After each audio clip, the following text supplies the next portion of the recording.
El día de hoy revisaremos el tema de artritis reumatoide, muchachos. Hablar de artritis reumatoide es hablar de un tema fascinante. Vean ustedes las imágenes que se ven del lado izquierdo. Corresponde a una fotografía de una paciente tomada en el año de 1900. En la imagen del lado derecho vemos de una manera muy esquemática la imagen de algunas células que forman parte de las células sanguíneas. Vemos los glóbulos rojos, vemos los glóbulos blancos, vemos las plaquetas. Y es así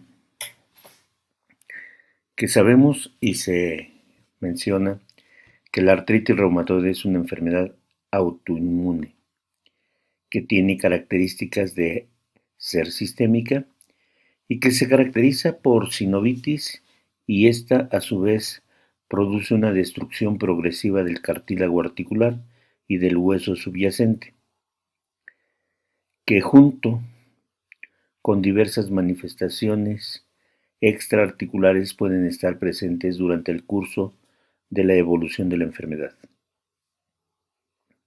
En este padecimiento sabemos que las interleucinas actúan como mediadores solubles responsables del proceso inflamatorio y que este bloqueo terapéutico que en la actualidad se lleva a cabo mediante el empleo de anticuerpos monoclonales, como son el factor de necrosis tumoral alfa, la interleucina 1, la interleucina 11, la interleucina 16, la 17, la 23, 32, juegan un papel muy importante dentro del control de la enfermedad, disminuyendo la inflamación y obviamente mejorando las manifestaciones clínicas de la artritis reumatoide.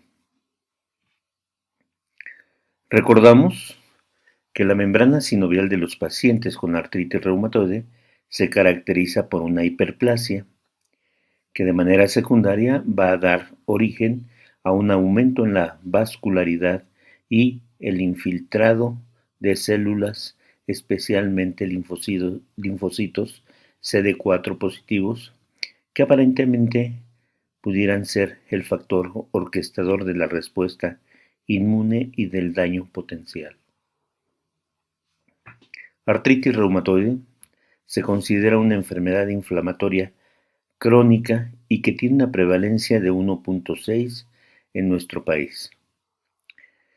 Se caracteriza por la inflamación de la membrana sinovial y la destrucción progresiva del cartílago articular y del hueso subcondral, con alteraciones estructurales que provocan dolor y la consiguiente limitación funcional. El proceso inflamatorio está mediado fundamentalmente por la producción de interleucinas, ya lo habíamos comentado, pero también algunos factores de crecimiento. Y este efecto finalmente va a dar como consecuencia la destrucción del cartílago y del hueso subyacente, dándonos manifestaciones en otros sitios. Complementaremos diciendo que las interleucinas son proteínas o glucoproteínas de bajo peso molecular, inferior a 30 kilodaltones, con una vida media corta y que son producidas principalmente por las células del sistema inmunológico, así como también por determinadas células de otros tejidos, y son mediadoras fundamentales en la transmisión de señales intercelulares. Las interleucinas, sabemos que en pacientes con artritis reumatoide, estas articulaciones se ven infiltradas por células derivadas de la médula ósea, predominantemente monocitos y linfocitos polimorfonucleares que migran dentro del líquido sinovial. Estas células producen las interleucinas, las cuales se unen a receptores de superficie de las células del sistema inmune y a otras células que actúan como mediadoras en la cascada que resultan de inflamación crónica. Las interleucinas son de carácter proinflamatorio y de carácter antiinflamatorio. Las que son antiinflamatorios las vemos en el esquema, como son la interleucina 1, la interleucina 6, el factor de necrosis tumoral alfa, los factores de crecimiento de granulocitos, la interleucina 8. Además, vemos recientemente la interleucina 12, la 15, la 17 y la 18. Las interleucinas que se consideran de tipo antiinflamatorio son la interleucina 10, la 13, la 11, la 16. Sabemos que las interleucinas juegan un papel importante en el proceso inflamatorio y que el linfocito T CD4 positivo activado estimula a monocitos, a macrófagos, fibroblastos para que produzcan estas interleucinas, como son la 1, la 6, el factor de necrosis tumoral alfa, para secretar metaloproteinasas en la matriz ósea, y que a través de los antígenos de superficie de la membrana celular, como son la CD69 y CD11, van a inducir la liberación de mediadores solubles como el interferón gamma y la interleucina 17. Y si bien los factores etiológicos de la artritis reumatoide son poco conocidos, se ha avanzado mucho en el estudio de los mecanismos que intervienen en su fisiopatología. En la membrana sinovial que tapiza la superficie articular y las vainas tendinosas se produce una infiltración por diversas células inflamatorias, entre las que se encuentran los linfocitos Th17, que son los secretores de la citocina con mayor efecto proinflamatorio. La interleucina 17 juega un papel importante en el papel iniciador de la inflamación, interactuando con células dendríticas, con macrófagos y con linfocitos B. Recordamos que los macrófagos son células fundamentales en la fisiopatología y en la magnitud de la infiltración se correlaciona con los síntomas, probablemente debido a la secreción de mediadores proinflamatorios que son claves, como lo son el factor de necrosis tumoral alfa, la interleucina 1 beta. Estas están implicadas en la perpetuación de la inflamación crónica de la artritis reumatoide. Otros elementos importantes son los fibroblastos, que inicialmente son activados por el microambiente local y posteriormente adquieren un fenotipo pseudomaligno con regulación alta de oncogenes, la inhibición de apoptosis y secreción de interleucinas, de metaloproteinasas y de catepsinas, que median el proceso inflamatorio, que es crónico y que catalizan la destrucción celular. Los linfocitos B actúan mediante la producción de autoanticuerpos, como son las células plasmáticas sinoviales, las células activadoras de los linfocitos T, en su función de células presentadoras de antígeno y de activación de fibroblastos mediante la secreción de factor de necrosis tumoral alfa y de linfotoxina beta. Además, se van a formar folículos linfoides en el tejido sinovial, lo que sugiere que la presentación de antígenos tiene lugar de manera local, mientras que otros pacientes, los linfocitos B, se distribuyen en forma difusa. Por último, se va a producir una activación e hiperplasia de los mastocitos a nivel articular. Y este tejido es el tejido inflamatorio o panus que adquiere la capacidad de invadir y de destruir el cartílago articular adyacente. La activación de los osteoclastos del hueso periarticular va a conducir a la resorción y se forman las lesiones óseas características de la enfermedad, en tanto que la función de las células T CD4 positivas reguladoras se encuentra disminuida, lo que contribuye al desequilibrio entre los vasos efectores y el regulador de la inmunidad. En este esquema se trata de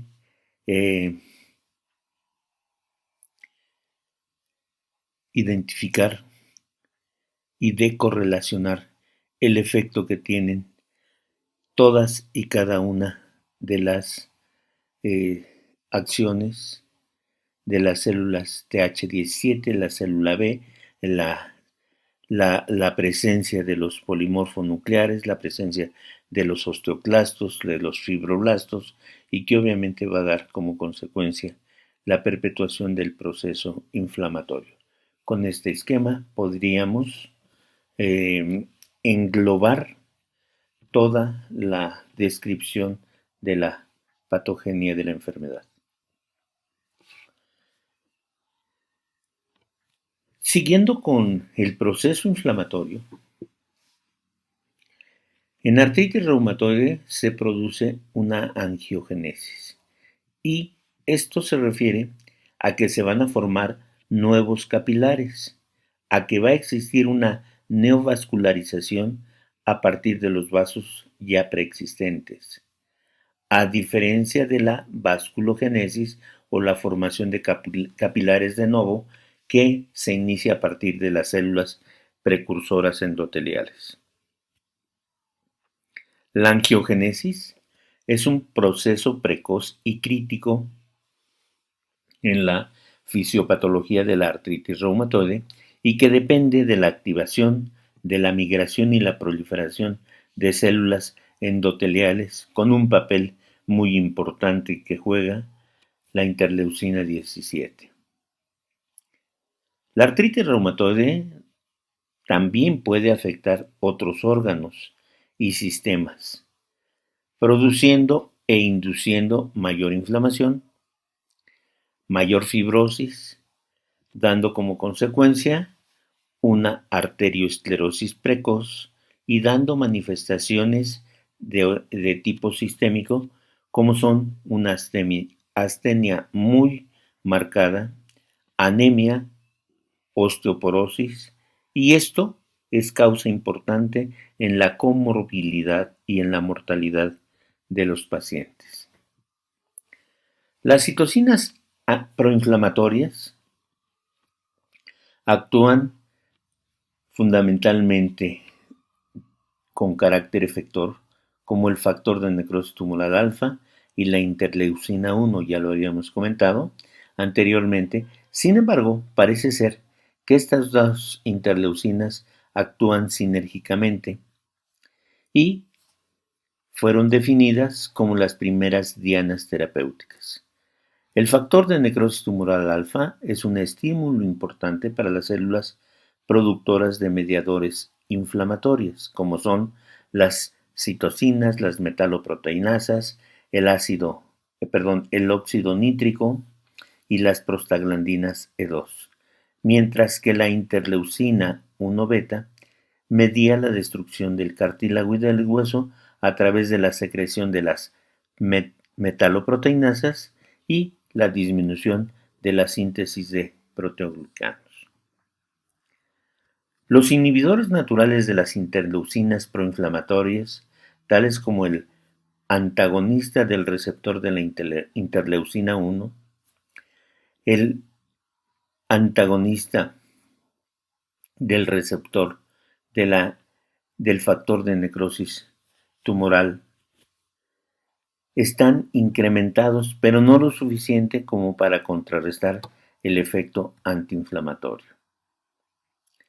En la actualidad, se hallan disponibles las famosas terapias biológicas, que van dirigidas precisamente a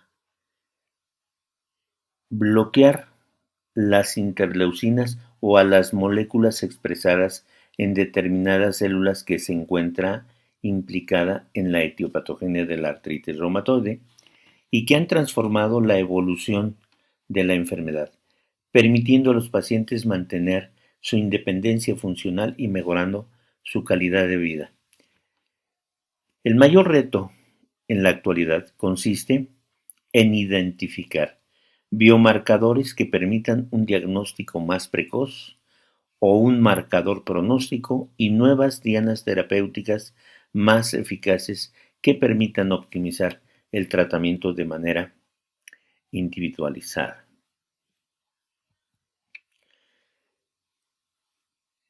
Hay nuevas interleucinas que se han considerado que tienen un papel relevante en la patogenia de la artritis reumatoide. Así, por ejemplo, la interleucina 18, también denominada factor inductor de interferón gamma, es miembro de la superfamilia de las interleucinas 1, que tiene una potente actividad que favorece la diferenciación de células Th1 y con un efecto sinérgico con la interleucina 12 y la interleucina 15. Esta interleucina 18 es sintetizada por macrófagos en las células de Kupffer, en los queratinocitos, los condrocitos articulares, los sinoviocitos y los osteoblastos. La interleucina 18 induce la activación de linfocitos T citotóxicos y las células natural killer, induciendo a su vez la secreción de interferón gamma, e incrementan el efecto de la interleucina 12. A su vez, el interferón gamma y la interleucina 18 estimulan la activación de los monocitos por contacto celular directo con linfocitos T activados e incrementan la secreción de interleucina 1 beta y factor de necrosis tumoral alfa de manera dependiente de la dosis, dado que promueven la quimiotaxis de los neutrófilos que está mediada por la interleucina 8. La sobreproducción de interleucina 1 beta y de factor de necrosis tumoral alfa conduce a la estimulación de los sinoviocitos, condicionando y contribuyendo mayor destrucción celular. Más aún, estas interleucinas van a inducir la expresión de las quimiosinas CXC por los fibroblastos de la sinovia, estimulando mayor angiogénesis, y esto se refleja en el mayor reclutamiento de neutrófilos mediante la regulación de las células VICAM1 e ICAM1.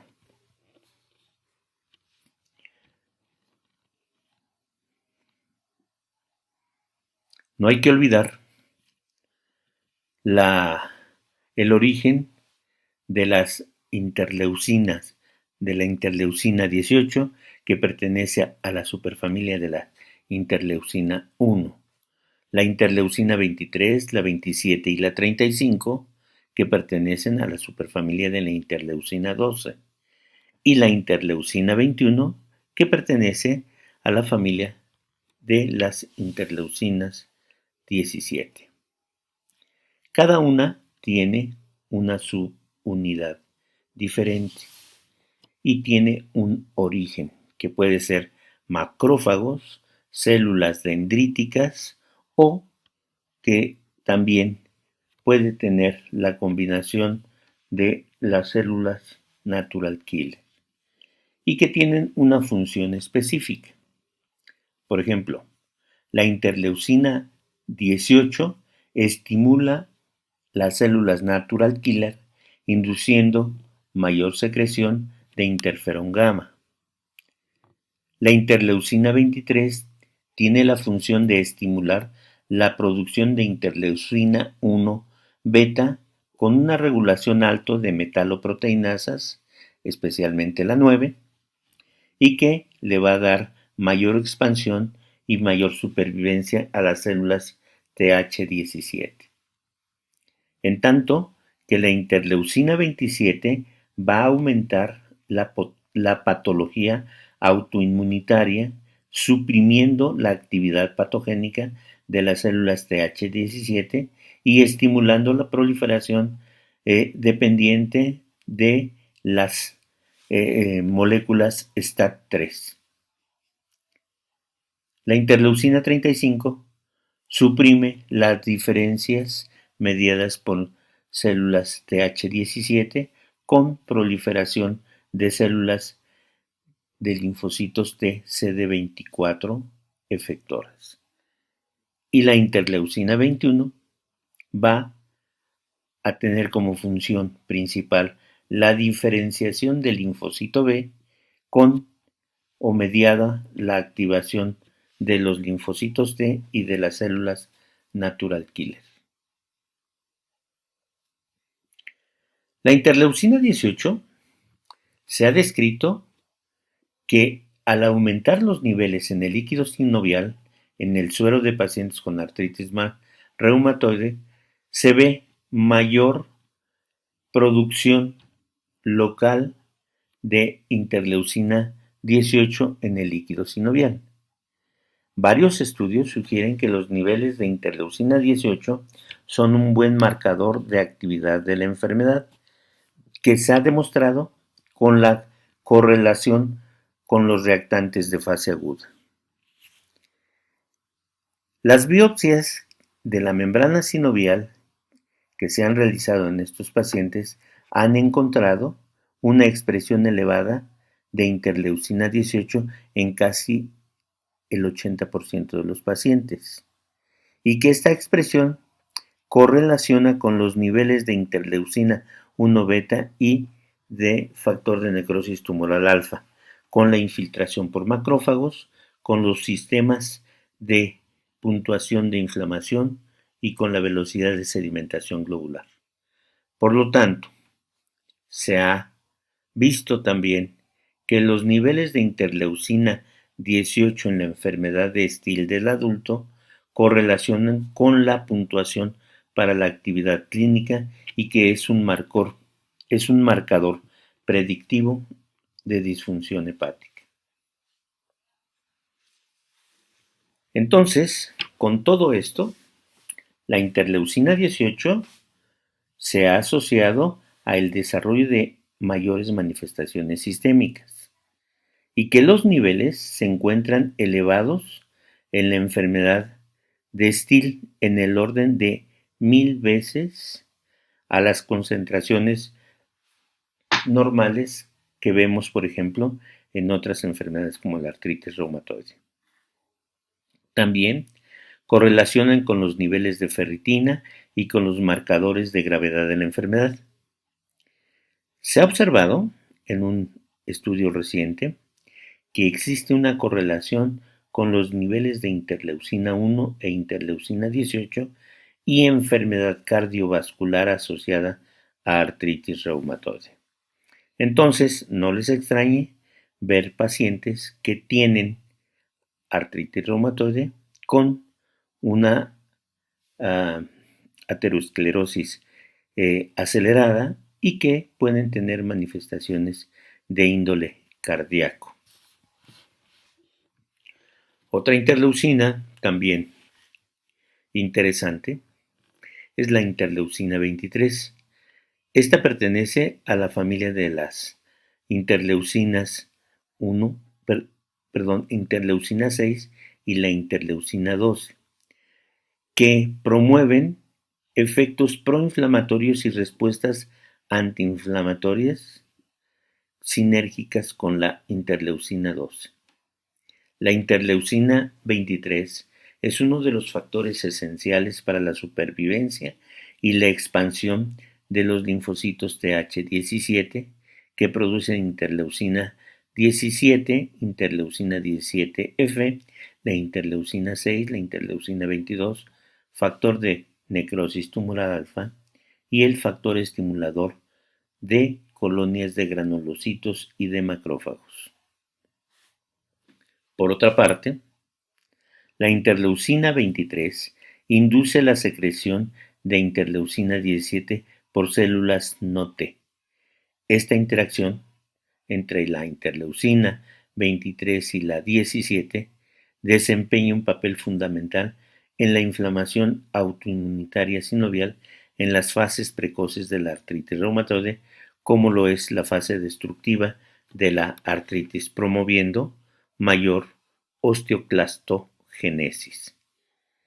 Este último efecto se debe a su vez a la inducción de la expresión del activador del receptor NF-κ-beta o células RANK en precursores mieloides y en su ligando RANKL en linfocitos colaboradores TH. Induce un incremento en la secreción de factor de necrosis tumoral alfa y de las quimiosinas CXCL1 y CXCL5, que contribuyen para el reclutamiento de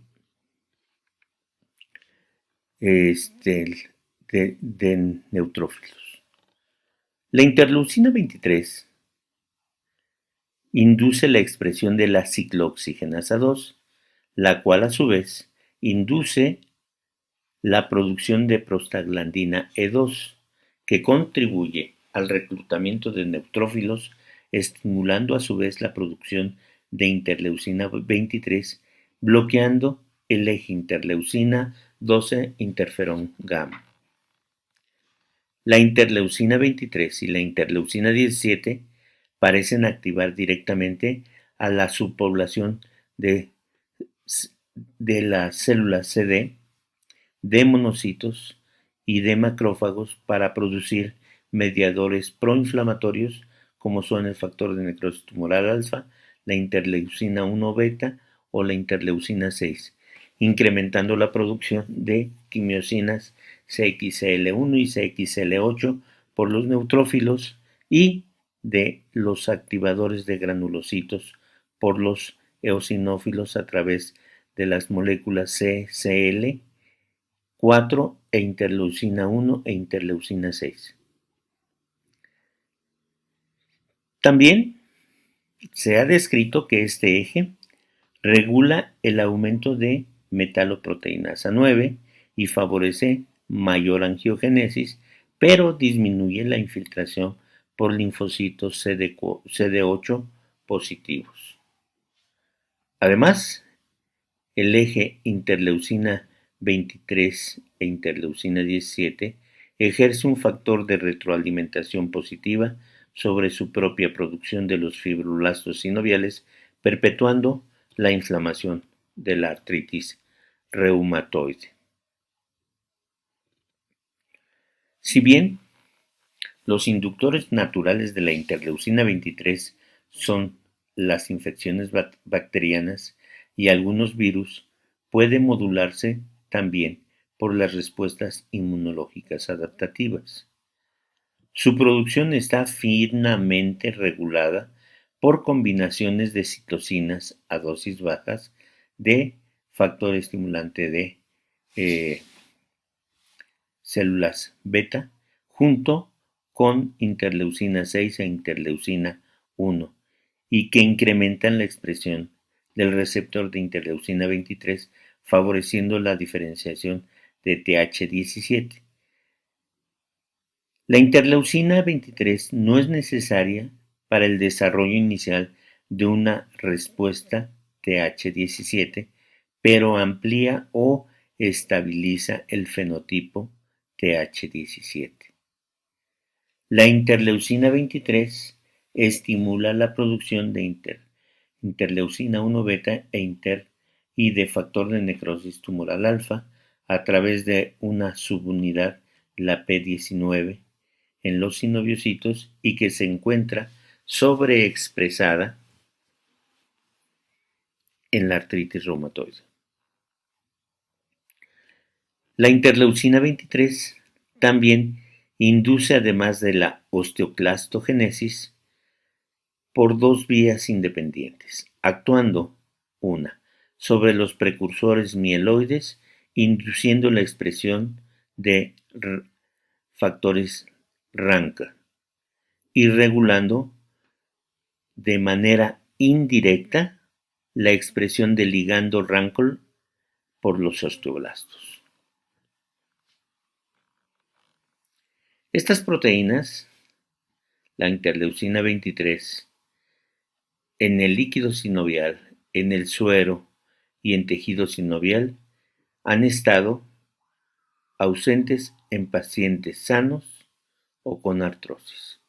Por lo tanto, las concentraciones de interleucina 23 son mayores en los pacientes con erosiones óseas, y la interleucina 23 ha correlacionado con el número de articulaciones inflamadas y con la puntuación DAS28 y los niveles séricos de interleucina 17. La interleucina 27 pertenece a la familia de interleucina 6, interleucina 12, y juega un papel doble que va a comprender un amplio rango de propiedades pro y antiinflamatorias. Se produce la interleucina 23 en las células presentadoras de antígeno, entre los que se encuentran incluidos los monocitos, los macrófagos, las células dendríticas y los linfocitos B, en presencia de infección por bacterias comensales gram negativas o gram positivas y de interferón alfa. La interleucina 27 induce efectos pleiotrópicos diversos sobre numerosas células del sistema inmunológico que incluyen linfocitos T, linfocitos B, natural killer, células dendríticas y monocitos y macrófagos, que van a expresar constitutivamente el complejo interleucina 27R, y que esta interleucina 27 va a mediar la diferenciación de Th1, suprimiendo la proliferación de linfocitos Th17, estimulando la actividad citotóxica, induciendo un cambio de isotipo de inmunoglobulinas en el linfocito B, así como de diversos efectos sobre las células del sistema inmunológico nato. Bien, sabemos también que durante la inflamación los neutrófilos son reclutados rápidamente en la circulación periférica y que este proceso depende de la interacción neutrófilo-endotelio y que comprende una gran variedad de eventos moleculares. La interleucina 27 suprime la actividad de adhesión de los neutrófilos, disminuye la producción de radicales de oxígeno y de los componentes de gránulos citotóxicos en neutrófilos. Estudios recientes indican que la interleucina 27 está implicada en la regulación de la respuesta Th17, por lo que podría tener un potencial terapéutico importante en la artritis reumatoide. Sin embargo, el mecanismo de supresión de la respuesta Th17 parece estar mediado a través de la inducción de respuestas Th1 y la secreción de interferón gamma. El receptor de interleucina 27 es un heterodímero constituido por la glucoproteína GP130 y la WSX1. Esta señalización, que se da a través de interleucina 27 y de su receptor, induce la transcripción de los factores SAT1 y TBET, que a su vez van a activar los genes del receptor de la interleucina 12, el interferón gamma, y que este interferón gamma va a inhibir la producción de interleucina 17. En un estudio reciente se ha demostrado que la interleucina 27 expande linfocitos T reguladores inducidos y que van a producir la interleucina antiinflamatoria 10.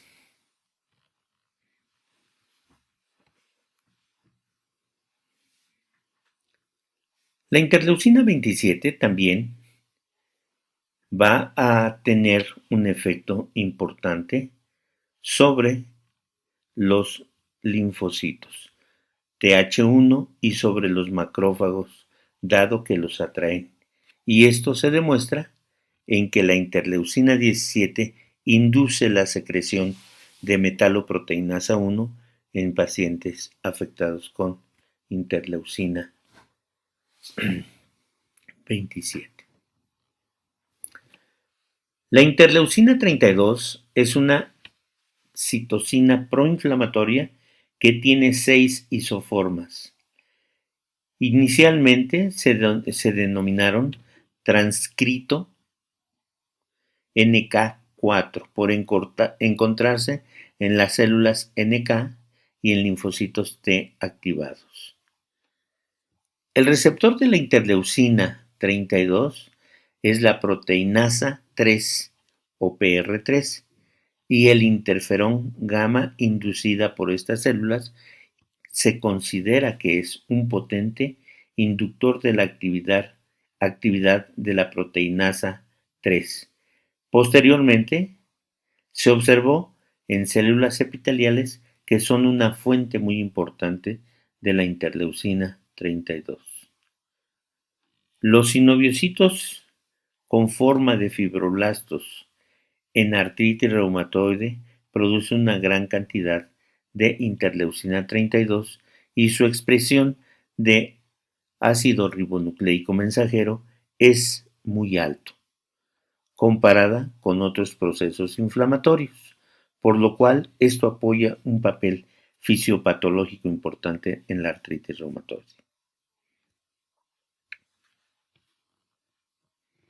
La interleucina 32 se expresa en la membrana sinovial de biopsias en pacientes con artritis reumatoide y correlaciona con marcadores de inflamación sistémica como son la velocidad de sedimentación globular, los índices de inflamación sinovial y con la presencia de factor de necrosis tumoral alfa, interleucina 1, beta e interleucina 18. Existen otras interleucinas que se han descrito en los años recientes y es la TWIC. Esta interleucina recibe el nombre por la abreviatura en inglés de Tumor Necrosis Factor Like Weak Inducer of Apoptosis. Se considera que es una citosina pleiotrópica de la superfamilia del factor de necrosis tumoral que regula un amplio rango de procesos celulares que incluyen la proliferación y la migración celular. También van a incluir la muerte celular, la angiogénesis y la inflamación. Esta interleucina TWIC se expresa como una proteína de membrana y como una proteína soluble de 168 aminoácidos con un peso de 18 kilodaltones que resulta de la proteólisis de la interleucina TWIC de membrana. La interleucina TWIC se une a FN14, que es el receptor de la superficie articular, que es altamente inducible y que actúa a través de la vía de señalización del factor nuclear K-beta. TWIC induce la liberación de citocinas y de quimiosinas proinflamatorias, como son la interleucina 6, la interleucina 8, la metaloproteinasa 1, la metaloproteinasa, que juega un papel muy importante en la regulación y la activación normal de la expresión de células T secretadas por los sinoviocitos. Y esta regulación es la expresión de la molécula de adhesión intracelular ICAM1 que se da o que se lleva a cabo en fibroblastos normales. El eje TWIC-FN14 regula varios procesos fisiológicos. En especial, parece desempeñar un papel importante en la reparación tisular después de una lesión aguda. El eje TWIC-FN14 tiene un significado muy elevado en suero de pacientes con artritis reumatoide respecto a los controles sanos, y estos niveles correlacionan con la concentración de factor de necrosis tumoral alfa-sérica y con la puntuación DAS28. La inhibición de TWIC mediante anticuerpos neutralizantes mejoró las manifestaciones clínicas y estas alteraciones histológicas que se han visto en modelos murinos, reduciendo la proliferación de los sinoviocitos y de la angiogénesis. Finalmente, la interleucina 35 es una citocina heterodimérica que pertenece a la familia de las interleucinas 12 y está compuesta por subunidades EB1-3, que es el gen inducido por el virus de Epstein-Barr, y por la interleucina 12 P35. Todavía se conoce poco sobre su actividad biológica. Sin embargo, sabemos que se produce en linfocitos TCD4 positivos reguladores o TREG, y se ha demostrado que induce la expansión de las TREG y de la secreción de interleucina 10, siendo necesaria para alcanzar la máxima función supresora de ambas. Otras células importantes en la patogenia de la artritis reumatoide son los linfocitos B. Y la artritis reumatoide se caracteriza por la presencia de anticuerpos como son el factor reumatoide y otros autoanticuerpos presentes en el suero y en líquido sinovial. Así, conocemos la presencia de las proteínas citrulinadas y que están relacionadas con la destrucción articular y con manifestaciones extraarticulares. El factor estimulador del linfocito B o BLyS y el APRIL, que es el ligando inductor de la proliferación, son dos citocinas que pertenecen a la superfamilia del factor de necrosis tumoral alfa, que actúan como reguladores potentes de la supervivencia y de la diferenciación de linfocitos B. Por lo tanto, tanto el ligando inductor de la proliferación del linfocito B como el factor estimulador del linfocito, APRIL, se expresa en linfocitos T, en macrófagos, células dendríticas y osteoclastos. Otro tipo de interleucinas importantes son las adiposinas, las cuales son proteínas que tienen un carácter bioactivo en el tejido adiposo y que obviamente se han empezado a explorar como mediadores de la respuesta inmune. y de la inflamación, además de que sabemos que regulan el metabolismo de la glucosa y de los lípidos, y que la homeostasis energética y la función cardiovascular, que si bien sabemos que son y tienen actividades precisas, cada una de ellas todavía no conocemos mucho más acerca de ellas. Existen las adipocinas, además de las adipocinas, existen la leptina, la bistatina y la resistina, que parecen tener propiedades proinflamatorias, mientras que la adiponectina se considera que tiene un efecto antiinflamatorio. De esta manera, sabemos que el eje 23 de interleucina 23 e interleucina 17 es esencial tanto en el inicio de la artritis reumatoide en su fase destructiva ósea y que relaciona con otras interleucinas, la interleucina 1 beta y el factor de necrosis tumoral alfa.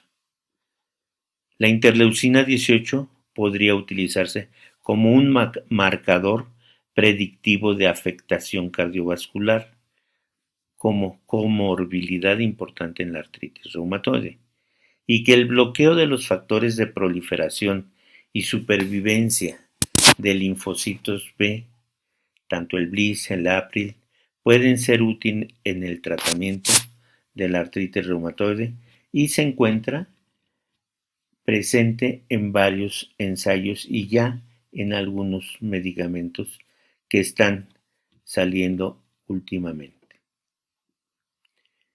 Por último, las proteínas bioactivas del tejido adiposo o adipocinas pueden representar nuevos candidatos proinflamatorios con potencial terapéutico en la artritis reumatoide y en las manifestaciones inflamatorias sistémicas asociadas, como son las alteraciones metabólicas y las alteraciones cardiovasculares.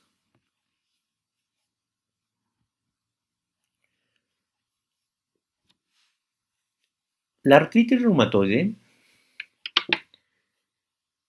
ha costado mucho trabajo hacer el diagnóstico para la gente que no es especialista.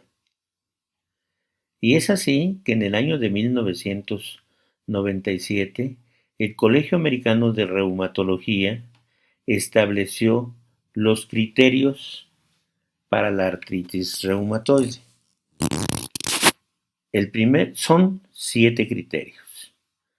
La rigidez articular matutina, que se debe de considerar que está presente en por lo menos 1 hora de duración. Otro criterio es la artritis de 3 o más grupos articulares, es decir, que exista artritis de al menos 3 articulaciones, que exista artritis de las articulaciones de las manos que afecten muñecas metacarpofalángicas, interfalángicas proximales e interfalángicas distales, que haya artritis simétrica, es decir, la artritis de las articulaciones de ambos lados del cuerpo. Si está afectado un hombro, tiene que estar afectado el contralateral. Lo mismo los codos, rodillas, tobillos. La presencia de nódulos reumatoideos que se consideran como descripción nódulos subcutáneos en las prominencias que se hallan presentes en hueso o en superficies extensoras o en regiones yuxtaarticulares. Que existiera la presencia del factor reumatoide positivo y que obviamente esta presencia del factor reumatoide positivo obtenida mediante cualquier método de los que ustedes ya saben y por el cual los resultados positivos son muy importantes. Y los cambios radiográficos inequívocos de artritis reumatoide presentes en manos, muñecas, que van a incluir erosiones y osteopenia y osteoporosis de manera localizada.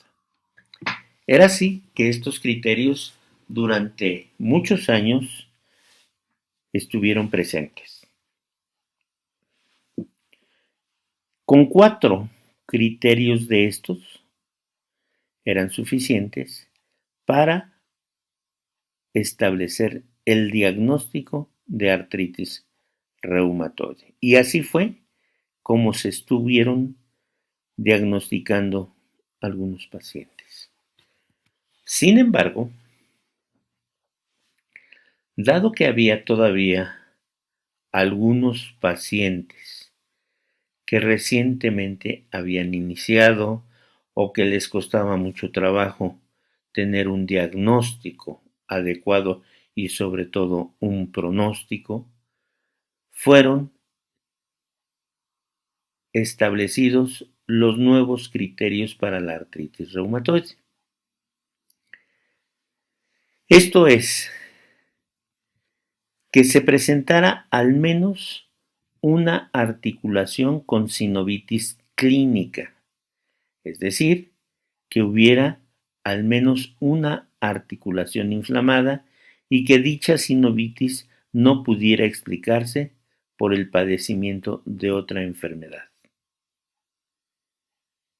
Entonces, el tener una puntuación igual o superior a 6 en el sistema de puntuación que vemos en la tabla del lado derecho y que se considera la distribución de la afectación articular, la serología del factor reumatoide o la presencia de los anticuerpos anti-P citrulinados, con un aumento en los reactantes de fase aguda y la duración igual o superior a 6 semanas, iba a dar oportunidad a que otros pacientes tuvieran un diagnóstico más rápido y más oportuno.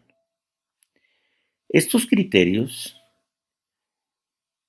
nos permiten también hacer el diagnóstico en aquellos pacientes que tienen una artritis reumatoide, siempre que tengan las erosiones típicas de artritis reumatoide o que presenten una enfermedad de larga evolución, ya sea activa o inactiva, y cuyos datos retrospectivos permitan la clasificación de los criterios.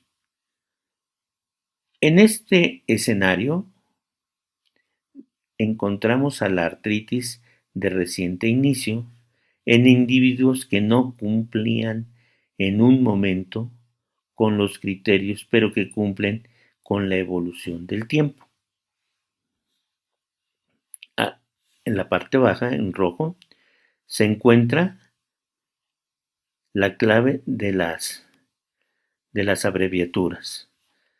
ACCPA, anticuerpos contra los péptidos citrulinados, FR, factor reumatoide, PCR, la presencia de la proteína C reactiva, VN, el valor normal, velocidad de sedimentación globular. Entonces, vean ustedes que la afección articular, si está afectada una articulación grande, se le da un valor de 0 puntos.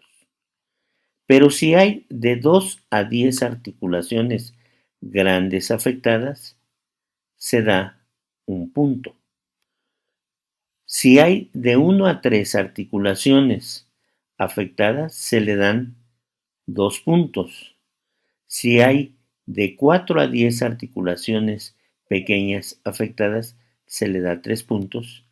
Y si son más de 10 articulaciones pequeñas las afectadas, se le dan 5 puntos. Vean ustedes que aun a pesar de que pueden existir más de 10 articulaciones grandes afectadas, la puntuación solamente va a tener el valor de 1. No así si tiene más de 10 articulaciones pequeñas afectadas. ¿Y qué es muy importante? La presencia del factor reumatoide y de los anticuerpos anti-P citrulinados. Si ambos son negativos, el valor es de 0 puntos. Si el factor reumatoide y los anticuerpos anti-P citrulinados son positivos, pero a títulos bajos, se le da 2 puntos. Si el factor reumatoide y los anticuerpos anti-P citrulinados son positivos a títulos altos, se les dan 3 puntos. Y aquí también juega un papel muy importante los reactantes de fase aguda. La velocidad de sedimentación globular y la proteína C reactiva, si son normales, 0 punto. Si son o están elevados, se le da 1 punto. Y la duración, que debe de ser igual o mayor a 6 semanas, 1 punto. Entonces, haciendo la sumatoria de este nuevo puntaje, quienes tienen una puntuación igual a 6 o superior a 6, obviamente se considera que tiene artritis reumatoide, tomando en consideración el hecho de llamarle 0 positivo si el factor reumatoide o los anticuerpos anti-P citrulinados son positivos, o 0 negativo en caso de que sean negativos, así se considera. En cuanto a epidemiología, la artritis reumatoide sabemos que puede iniciar a cualquier edad y que la prevalencia global en adultos habíamos mencionado que va hasta del 1.6%. Es 2 a 3 veces mayor en mujeres que en hombres y su punto máximo se encuentra entre la cuarta y la quinta década de la vida. Ocurre en todas las clases sociales. No hay influencia climática ni geográfica, aunque hay variaciones en algunas localidades. Por ejemplo, en los aborígenes Pima de Estados Unidos es del 5%. En comunidades rurales chinas y japonesas es baja. Lo mismo es en África, más baja en la comunidad rural que en la comunidad urbana. Y si bien en nuestro país no existe mucha información sobre estos datos epidemiológicos, en el año de 2011 Suárez publicó que la prevalencia es menor en regiones urbanas. En la Ciudad de México se encontró una prevalencia del 1%, mientras que en el estado de Nuevo León del 0.7%. Y que obviamente se han referido unas prevalencias similares a las de América del Norte y a Europa. Sin embargo, en nuestro país, el contraste de artritis reumatoide es de 2.8, que es mayor a la de cualquier otra región encuestada. El doctor Garzón y colaboradores en un estudio efectuado en San Luis Potosí confirmó el diagnóstico de artritis reumatoide en 2.691 personas encuestadas, encontrando una prevalencia de 2.6. El doctor Mario Cardiel, en el año de 2002, indicaban que en la Ciudad de México, en el área urbana, él trabajaba en el Instituto Nacional de la Nutrición. Dentro de los estudios de los pacientes que acudían a ese instituto, encontraron que la prevalencia era solamente del 0.3 en nuestro país.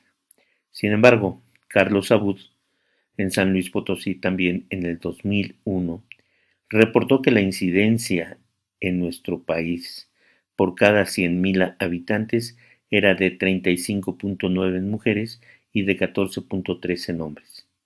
Y si bien la artritis reumatoide no constituye la causa directa de muerte en pacientes que la padecen, es conocida por reducir la expectativa de vida en los pacientes. Se considera que la artritis reumatoide tiene un impacto económico muy importante, que ha sido comparado con el de una enfermedad arterial coronaria de 3 vasos, y que obviamente los costos en nuestro país, realizado en el año de 2014, se consideraba que el gasto de bolsillo promedio anual en dólares equivalía a $610. Estos costos eran para el año 2005. Sin embargo, poco a poco, con el ajuste que ha ido teniendo la cotización del peso con el dólar, se ha ido incrementando muchísimo más. Se considera que aproximadamente el 70% de los pacientes con artritis reumatoide experimentan destrucción articular irreversible en el primer año de la aparición de la enfermedad y el 80% de los adultos en etapa productiva. Dado que experimentan dolor incapacitante, rigidez y disminución de la capacidad funcional, dando lugar a limitaciones en las actividades y restricción en el desempeño de su rol social. Sabemos que del 30 al 40% de los pacientes van a presentar una incapacidad laboral a los 5 años de diagnóstico y más del 50% sufre discapacidad grave tras 10 años de padecer la enfermedad. En los 2 primeros años de la evolución de la enfermedad se produce un daño articular severo e irreversible. Por otro lado, entre el 15 y 20% de los pacientes van a requerir una artroplastía por destrucción articular en un plazo de 5 años.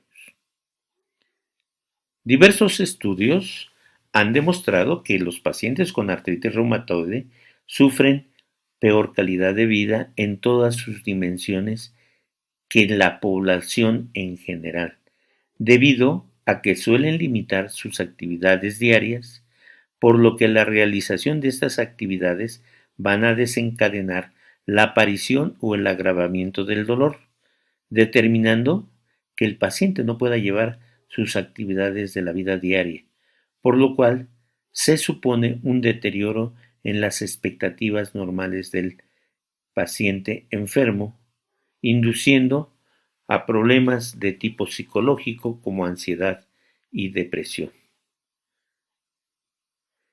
Sabemos también que los periodos de exacerbación de dolor en la artritis reumatoide son una causa importante de la capacidad funcional y del tiempo laboral productivo, así como el aumento de los costos indirectos de la enfermedad tanto para el paciente como para la sociedad.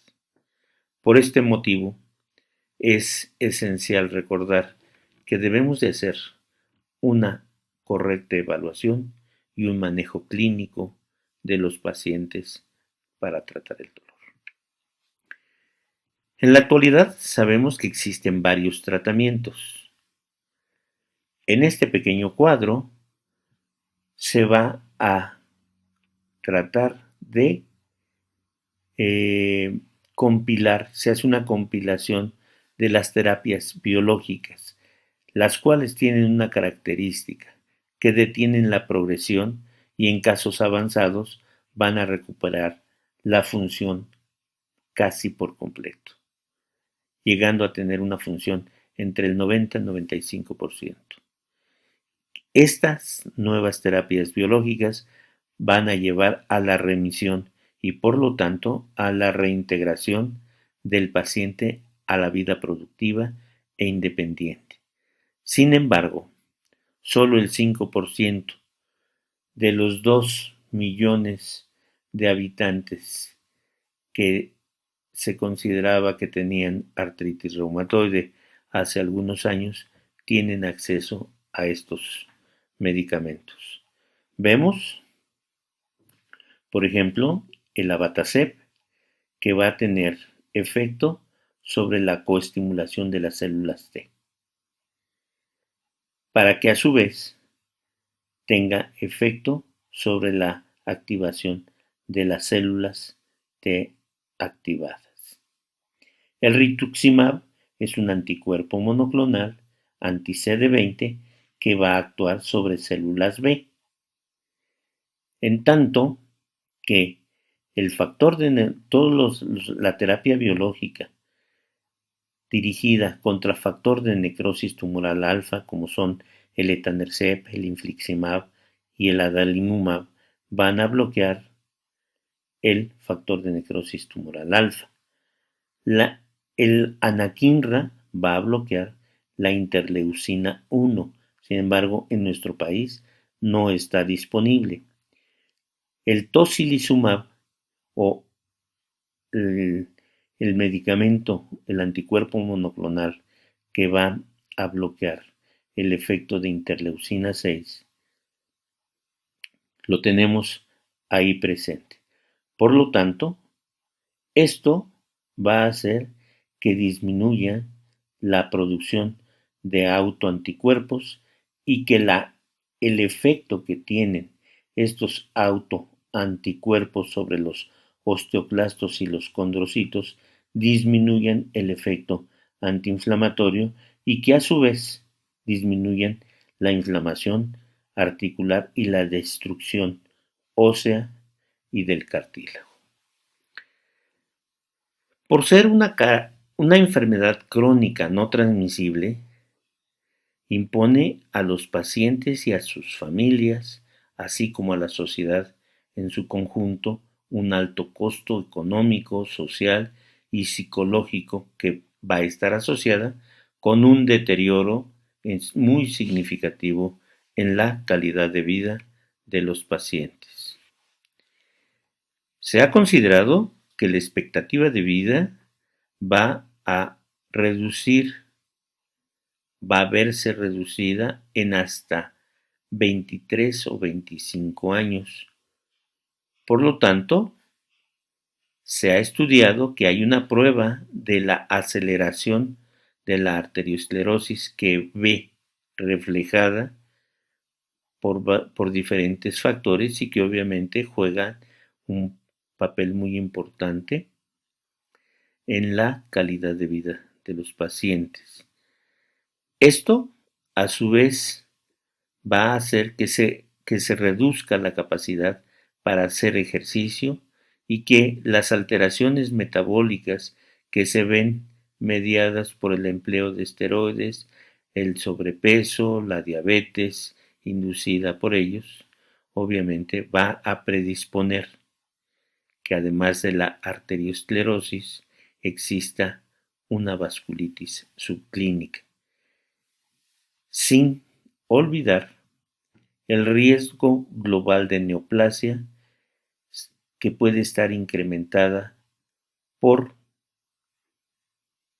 el empleo de terapias que como efectos secundarios pudiera ser causa de ellos, como son la presencia de linfoma o de mieloma múltiple, dado que además existe un incremento en la mortalidad por infecciones secundarias por el empleo de los mismos inmunosupresores. Y obviamente, al cursar con una inmunidad deprimida en las fases iniciales del tratamiento. Bien, nos hemos dedicado en estos minutos a hablar sobre la etiopatogenia, entender el proceso destructivo, el proceso inflamatorio, la correlación que existe entre la producción de interleucinas. Veremos enseguida las manifestaciones clínicas que para ustedes son lo más importante. Quedando claro que el diagnóstico se debe de basar en la presencia de la constelación de manifestaciones clínicas y de laboratorio. Sabemos que es la enfermedad que afecta predominantemente manos y muñecas y que va a estar asociada con una rigidez articular matutina de 1 hora o más, y que esta rigidez articular matutina va a reflejar será la consecuencia de la acumulación de líquido inflamatorio en las articulaciones afectadas y que se acompaña de la mejoría de los síntomas conforme va transcurriendo el día. Sabemos que esto es importante en el tiempo de evolución para establecer y la sospecha clínica, que al menos esta sintomatología deba de tener por lo menos 6 semanas de evolución. No olvidar que las articulaciones más afectadas son las metacarpofalángicas, las interfalángicas proximales y las metatarsofalángicas, y que esta distribución de la afectación va a producir una alteración funcional limitando el movimiento, condicionando malestar general y fatiga. De manera secundaria, la inflamación articular va a verse acentuada en las vainas tendinosas, provocando mayor dolor e inflamación. Esta inflamación de las membranas sinoviales extraarticulares pueden provocar bursitis o tenosinovitis. La inflamación puede afectar grandes articulaciones como son codos, hombros y rodillas. El proceso puede extenderse, además, a la articulación cricoaritenoidea, produciendo ronquera, alteraciones en la voz. La forma de inicio se considera que es variable y que puede ser desde una presentación aguda a una presentación dramática en 1/3 de los pacientes, o que puede ser insidiosa, causando retardo en el diagnóstico. Sabemos que su curso puede ser variable, que puede ser progresiva, que no haya remisión o que puede ser palindrómica cuando los síntomas duran horas o días, remitiendo la sintomatología. Veremos entonces este tipo de imágenes en donde ustedes van a tener que participar de manera importante. Vean ustedes la afección simétrica. Podemos ver parte de lo que son las articulaciones de las muñecas, se empieza a ver un poco de sinovitis. Vemos que hay sinovitis en los tendones de los flexores de la mano. Sin embargo, en las articulaciones metacarpofalángicas, vean ustedes que hay un color un poco más incrementado al del resto de la articulación. Esto significa que en algún momento hubo inflamación o hay inflamación, ya sea aguda o crónica. Vean la deformidad que se produce en interfalángicas proximales e interfalángicas distales, provocando los dedos o las articulaciones en uso. Y obviamente la manifestación es dolor. El paciente tiende a tener mayor deterioro en su calidad de vida. Vean ustedes en el En la muñeca del lado izquierdo se forma un pliegue, hay una sinovitis, en tanto que en la derecha tenemos lesiones importantes de sinovitis en metacarpo falángicas e interfalángicas proximales. Aquí, obviamente, con estas imágenes, nadie debe de dudar que tenemos artritis reumatoide. El paciente muestra lo que conocemos como encuadramiento del carpo. No se alcanza a ver el perfil de la apófisis estiloides de ambas manos. Vean que hay sinovitis en la articulación de las muñecas y hay depresiones por atrofia de los músculos interóseos. En metacarpofalanges se observa que existe edema, que hay inflamación. Entonces, a esto se le conoce como el signo de valles y colinas. Esto fue descrito por los médicos franceses, a los cuales le debemos en gran parte mucho de la semiología en artritis reumatoide. Vean ustedes que los dedos están afectados en mayor o en menor grado. En interfalángicas distales existe cierta flexión, como son en el tercero, cuarto dedo de la mano derecha y de la mano izquierda, y que esto nos va a dar los famosos signos de dedos en cuello de cisne. Aquí es evidente la misma lesión. Vean ustedes la sinovitis tan importante que se ve en las muñecas, el derrame. Por eso se dice que la enfermedad es bilateral, aditiva y progresiva. Y además es simétrica. Y vemos el signo de valles y colinas en todo su esplendor, los dedos en cuello de cisne. Esto es lo que no debemos de permitirnos que exista todavía. Esta es una paciente de mi consulta en donde llegó a finales del año pasado. Vean la cara dorsal y la cara palmar de la mano derecha. Vean la mano izquierda. Prácticamente son y tienen lesiones idénticas. Quien no sepa de ello, que es una mano derecha y que es una mano izquierda, fácilmente se podría confundir. Las lesiones por rayos X pueden ser importantes y debemos de aclararlas. En la radiografía, en la imagen del lado derecho, se alcanza a observar perfectamente el espacio interóseo.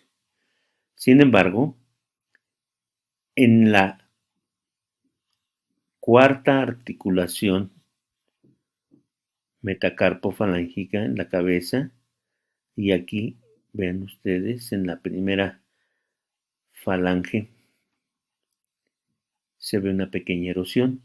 Vean ustedes cómo se alcanza a observar que hay disminución del espacio interóseo en interfalángicas proximales, y obviamente en la radiografía del lado izquierdo vemos mayor erosión, vemos aumento de todas las partes blandas, empezamos a ver el dato clínico característico, que es la desviación cubital por lesión de la apófisis estiloides y la disminución de los espacios óseos.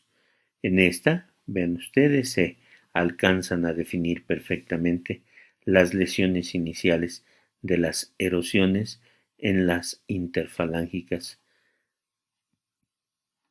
Ahí las erosiones son más importantes, y obviamente en la articulación, en la radiografía del lado derecho, vean que todo el carpo está destruida, toda la articulación radiocubital se halla destruida con la presencia de quistes, de geodas, de erosiones.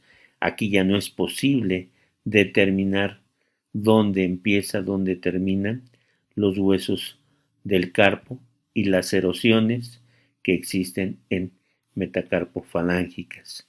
Lo mismo se da en la articulación del codo, en la cabeza del radio, las erosiones que se ven en olecranon, la disminución del espacio articular, las geodas gigantes, y aquí en la articulación del atlas y del axis vean que se ha producido lesiones muy importantes. Se considera que un paciente tiene riesgo de tener una muerte súbita cuando la distancia que hay de la apófisis odontoides con el occipital es de superior a 6 milímetros.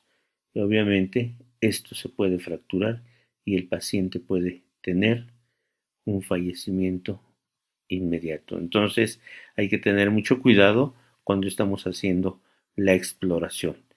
Obviaríamos el realizar flexión-extensión o movimientos de lateroflexión de la columna cervical. Vean ustedes que además de las erosiones, la destrucción de la apófisis estiloides, los quistes, las geodas, existe de manera secundaria una osteopenia, una pérdida importante de la densidad en la masa ósea de manos. Nuevamente, las erosiones,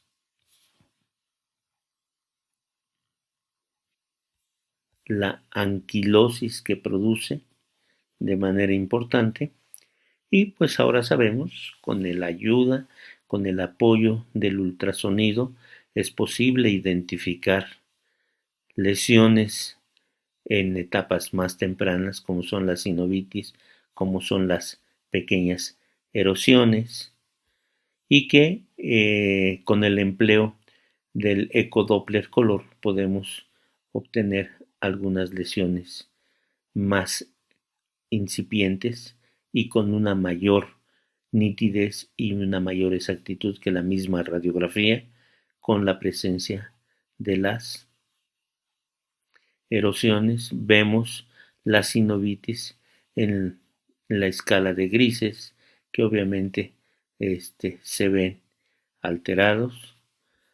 Obviamente, si por alguna razón hay necesidad de hacer una tomografía, una resonancia, pues obviamente para esto el estudio es más caro, no es el estudio ideal. Vean las erosiones, de todas maneras las vemos en el ultrasonido, entonces hay que optar por realizar un estudio lo más económico posible para el paciente. Podemos en este momento decir que la artritis reumatoide es una enfermedad inflamatoria crónica que afecta las articulaciones diartrodiales y que se va a caracterizar por la proliferación de la sinovia, por un infiltrado mononuclear y por una neoangiogénesis que puede llevar a la destrucción osteocartilaginosa y por lo tanto incapacitante. Sabemos que la sinovitis es la base patológica, que su origen no se conoce, la patogenia es multifactorial, entre los que destacan datos histopatológicos, la presencia de una respuesta inmune alterada y por la interacción de algunos factores ambientales, ya sean virus o bacterias, factores genéticos que se hayan reportados en el antígeno de histocompatibilidad de la clase 2, por la presencia de inmunoglobulinas, por la presencia de interleucinas y de factores de de complemento, así como factores hormonales que dan como consecuencia que las mujeres sean las comúnmente afectadas. Hasta este momento, cuando la enfermedad es solamente y afecta articulaciones, se llama artritis reumatoide. Pero existe una patología que se denomina enfermedad reumatoidea. Y sabemos que la enfermedad reumatoidea va a afectar a más del 1% de la población que padece artritis reumatoide, que puede llegar hasta el 10% de estos pacientes que van a manifestarse con formas de afección extraarticular. Entonces, enfermedad reumatoidea es cuando se tiene artritis reumatoide con manifestaciones extraarticulares, que pueden ir desde la presencia de un nódulo reumatoidea hasta la afección de una visceropatía grave, lo cual va a condicionar todavía más el pronóstico de los pacientes con artritis reumatoide. Por lo tanto, esto es muy importante que lo sepan. Cuando se estén refiriendo a una enfermedad reumatoidea, estaremos en presencia de un paciente con artritis reumatoide con afección a otros órganos. Entonces, estas manifestaciones extraarticulares tienen importancia porque además son marcadores pronósticos en una entidad que ya de por sí se ve reducida su esperanza de vida. Por lo tanto, es muy importante identificar estas manifestaciones extraarticulares. Estas manifestaciones extraarticulares pueden ser, por ejemplo, el síndrome de Sjögren, en donde vemos ojo seco, boca seca, piel seca, mucosas secas, indicando que el síndrome de Sjögren es un padecimiento de origen autoinmune que va a afectar a las glándulas de secreción exócrina. Entonces, obviamente, esto lo hacemos para hacer de manera didáctica la diferencia entre estas manifestaciones. Hay manifestaciones que están relacionadas de manera intrínseca con la artritis reumatoide, que son la serositis, la vasculitis, los nódulos reumatoideos y los infiltrados inflamatorios que se dan a nivel visceral o a nivel cutáneo. Entonces, artritis reumatoide también nos va a producir serositis, nos va a provocar vasculitis, y los nódulos reumatoideos pueden estar no solamente en piel, veremos más adelante que pueden estar en ojo, pueden estar en pulmón, o bien que puedan tener inflamación e infiltrado en vísceras. Estas manifestaciones están relacionadas con el estímulo inmune inflamatorio crónico, provocando anemia y linfadenopatía. Entonces, no les extrañe encontrar pacientes que tienen crecimiento ganglionar o que puedan tener, además, hepatoesplenomegalia. Hay síndromes asociados con la artritis reumatoide, como son el mismo síndrome de Sjögren ya comentado, el síndrome de Felty y con síndromes de conectivopatías combinadas. Como complicaciones de la artritis reumatoide se considera la anemia, la osteoporosis, la amiloidosis, las infecciones y las iatrogenias farmacológicas. Entonces, las denominadas manifestaciones extraarticulares corresponden a la expresión extraarticular del mismo proceso de la artritis reumatoide. Esto va a verse fuertemente influenciado por la presencia de los nódulos reumatoideos. El hablar de la patogenia de las manifestaciones extraarticulares es muy importante, sobre todo porque al realizar la biopsia de un nódulo reumatoideo vamos a encontrar una lesión granulomatosa y que obviamente ello contribuye a uno de los criterios que se habían dado de manera temprana por el Colegio Americano de Reumatología.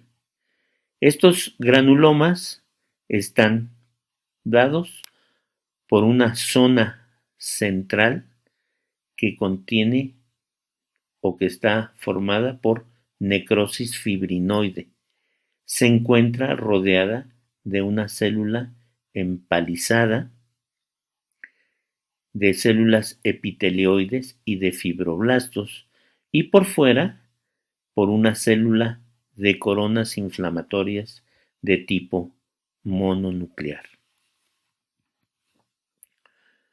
Otra forma de presentación de las manifestaciones son las vasculitis. No hay que olvidar que las posibilidades de las vasculitis pueden estar en ojos, en piel, en sistema nervioso o en algunos órganos internos.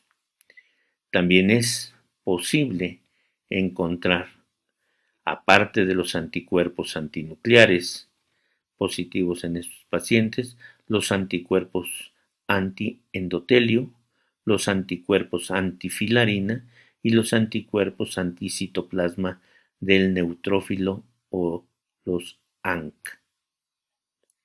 Sabemos que para que se dé la presentación de una vasculitis debe de existir una predisposición genética como se observa en la patología con el antígeno de histocompatibilidad DR4 y que no debemos de olvidar el papel que tienen las interleucinas en el papel de las vasculitis de pequeños y de medianos vasos. Entonces, nódulos reumatoideos los encontramos en pulmón. Aquí vemos una biopsia y encontramos el nódulo reumatoideo. Esta presencia de nódulos en pulmón recibe el nombre de síndrome de Kaplan. La presencia de los nódulos reumatoideos, vean ustedes, puede dar un efecto muy importante. Lo encontramos sobre superficies flexoras, sobre tendones, sobre la piel de los codos, sobre los tendones de la inserción del tendón de Aquiles, y que obviamente es importante recordar que obviamente las manifestaciones de enfermedad extraarticular son más importantes y con mayor frecuencia en hombres que en mujeres.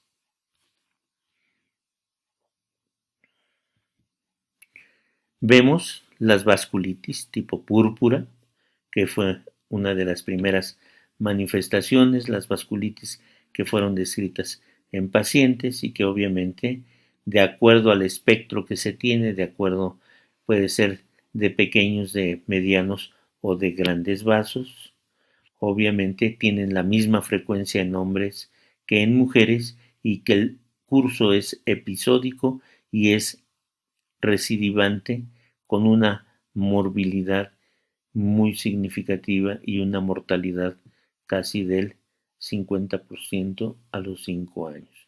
Por lo tanto, estas manifestaciones son más importantes cuando hay alteraciones neurológicas.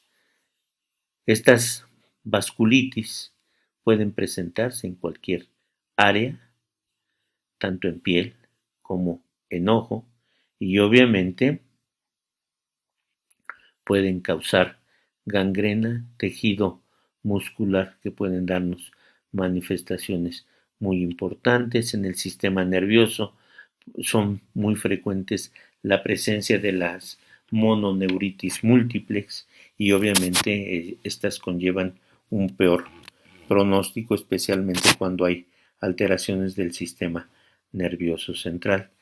Estas vasculitis pueden estar en piel, predominando a veces en la punta de los dedos, en las palmas. No debemos de confundirla con el fenómeno de Raynaud, dado que además pueden tener características como si fueran similares a las de la poliarteritis nodosa y pueden tener afección de tipo endarteritis por proliferación de la capa íntima, provocando trombosis de los vasos y que obviamente nos puede dar necrosis.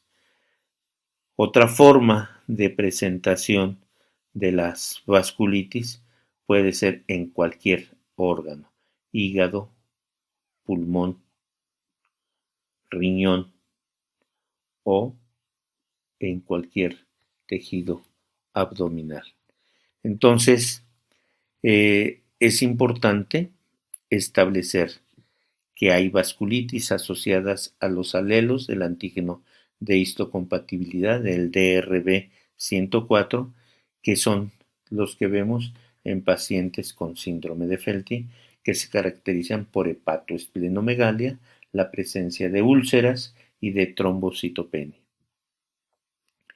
Por lo tanto, estas vasculitis van a estar dadas y van a estar caracterizadas por la presencia de adhesinas, de constituyentes extracelulares como son la fibronectina, la laminina o la misma colágena, que nos van a dar alteraciones importantes en la clínica. Las manifestaciones pleuropulmonares por artritis reumatoide podemos ver que con mayor frecuencia aparecen después de los 40 años, que el 10% de estas manifestaciones pleuropulmonares van a preceder a la artritis reumatoide y en 2/3 aparecen de 4 a 6 años después de la evolución de la artritis y que obviamente va a tener características muy importantes a nivel pleuropulmonar por la presencia de tos, dolor torácico, disnea o hemoptisis que se consideran prácticamente que aparecen de manera tardía.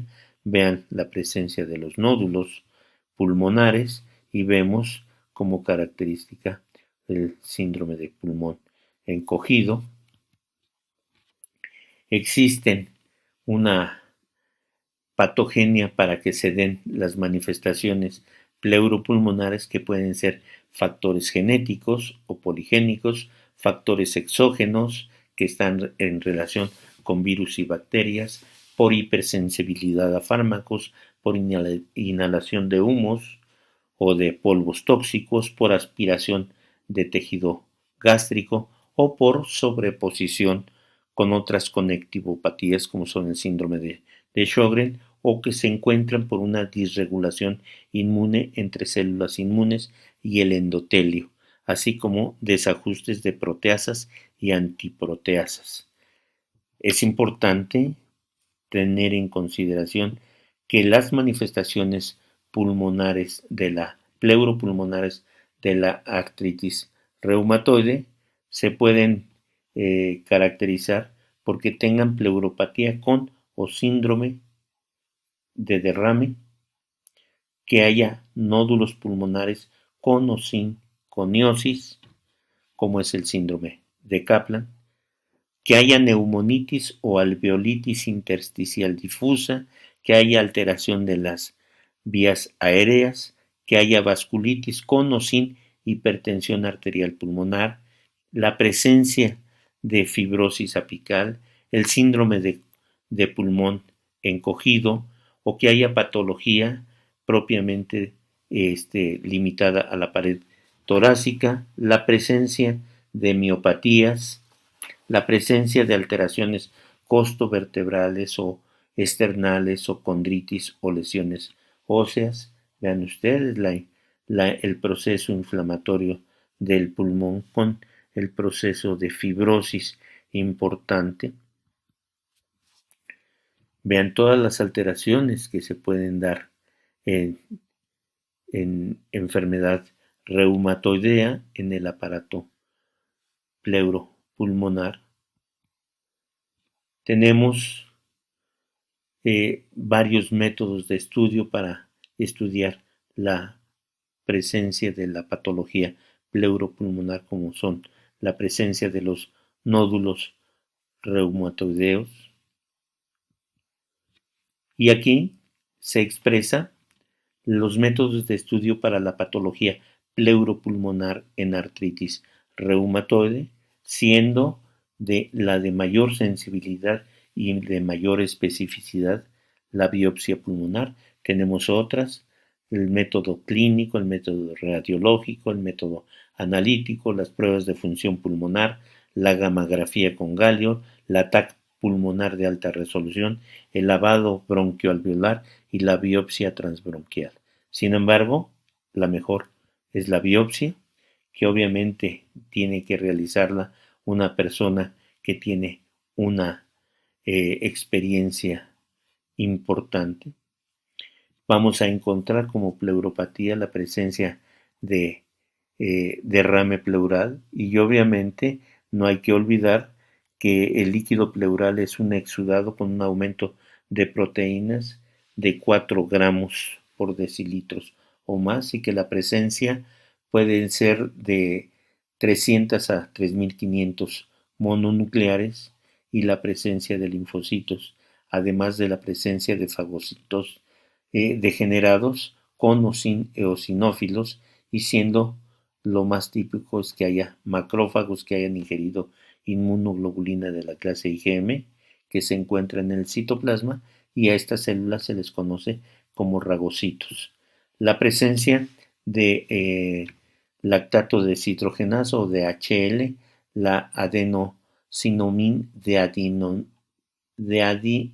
adinominasa, y que estas proteínas pueden estar elevadas, lo mismo que el factor reumatoide, y es importante destacar que la reducción de la glucosa por debajo de los 35 miligramos con una glucosa periférica normal, y obviamente esto está presente. En ausencia de microorganismos o de células malignas, se elimina la posibilidad de un derrame infeccioso o de tipo neoplásico, y que obviamente la biopsia de los granulomas o nódulos reumatoideos son los que dan el diagnóstico de la pleuropatía reumatoide. Es importante establecer que el tratamiento a base de antiinflamatorios con dosis bajas de esteroide rara vez necesita una toracocentesis, y que obviamente el síndrome de Kaplan no hay que olvidarlo, sobre todo en pacientes que trabajan en minas o con asbestos, y obviamente fue descrito por primera vez en Gales, en aquellos pacientes con neumoconiosis. Se han descrito también pacientes asociados con asbestosis o por coniosis de talco, por granitos, ya sea también por la presencia de aluminio, productos textiles o de polvos inorgánicos. Hay alteraciones intersticiales de tipo alveolitis o neumonitis fibrosante, y que estas alteraciones funcionales pueden ser la neumonitis intersticial común o neumonitis intersticial descamativa, neumonitis intersticial aguda sin bronquiolitis o una neumonitis intersticial e inespecífica, y que obviamente la clínica va a estar dada por la presencia de una disnea tardía, progresiva, tos seca, y que de manera tardía puede encontrarse la acropaquia o los dedos en palillo de tambor, y que la radiografía nos va a mostrar un patrón intersticial reticular, retículo nodular o un pulmón en panal con fibrosis pulmonar difusa severa. Esto se puede analizar mucho mejor con la tomografía de alta resolución y que obviamente el pronóstico de este tipo de manifestaciones es de 5%, perdón, de 50%, y que obviamente puede existir de manera secundaria hipertensión arterial pulmonar con datos de falla cardíaca y de vasculitis, que puede haber alteración en las fibras, en las vías aéreas, perdón, con alteración ventilatoria por obstrucción al flujo aéreo, por alteraciones restrictivas o en forma combinada, siendo la obstrucción del flujo aéreo el porcentaje más alto, y que obviamente el curso puede ser progresivo y fatal y que no responde a esteroides e inmunosupresores. Que estas alteraciones de las vías respiratorias pueden ser estudiadas por su topografía, por obstrucción de las vías proximales, por la presencia de los nódulos reumatoideos en las vías respiratorias, por traqueomalacia, por cricoaritenoiditis, por alteraciones en las vías desde la pequeña vía, conduciendo a las bronquiectasias, bronquitis crónica, asma y otros procesos, o alteraciones importantes y que pueden ser potencialmente graves, que las bronquiolitis pueden ser en enfermedades sistémicas por infecciones, por inhalación de humos y gases tóxicos, por reacción a fármacos o bien de otra causa, y que obviamente los encontramos en artritis reumatoide especialmente. En cuanto a la etiología de las bronquiolitis, diremos que las bronquiolitis pueden ser proliferativa, constrictiva, y que obviamente esta proliferativa puede ser hiperplásica con o sin neumonitis, y que de ellos es muy importante la asociación y la presencia de la sedimentación globular acelerada, ya que lo vemos con leucocitos normales, con radiografía de tórax y con evidencia de infiltrados bilaterales multifocales y a veces migratorios. Obviamente también vamos a encontrar la presencia de endotelitis por vasculitis pulmonar, el síndrome de pulmón encogido o la fibrosis apical pulmonar, y que podremos tener manifestaciones cardíacas en enfermedad reumatoidea, como son las pericarditis, miocarditis inespecífica, la miocarditis granulosa, enfermedad del tejido conductor o una arteritis coronaria o una enfermedad vascular. Los derrames pericárdicos pueden estar presentes también en este tipo de pacientes. Los mismos, la pericarditis que pueden detectarse por inmunocomplejos, por la presencia de cristales de colesterol o la presencia de ragocitos, y obviamente la miocarditis. Nadie dudaría cuando vemos este tipo de imágenes, como son las miocarditis necrosantes con una enfermedad miocárdica difusa o una cardiomiopatía hipertrófica, la presencia de endocarditis, lesiones valvulares, la presencia de nódulos reumatoideos que vemos en las cuerdas tendinosas, y obviamente tenemos también la presencia de manifestaciones oftálmicas en artritis reumatoide, como son las escleritis, epiescleritis y el resto de manifestaciones en el síndrome de ojo seco. Muchas gracias.